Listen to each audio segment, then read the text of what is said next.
Tangag siya naman yung mga.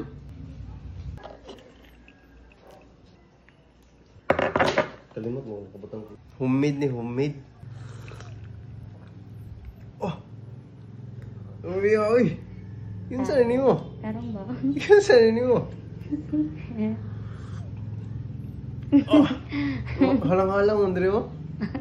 Uy, basig ginger powder. Outside Ang eh? nabutang. Barbecue powder?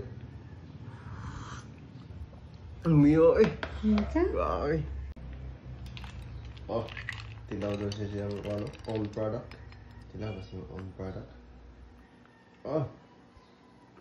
Joke.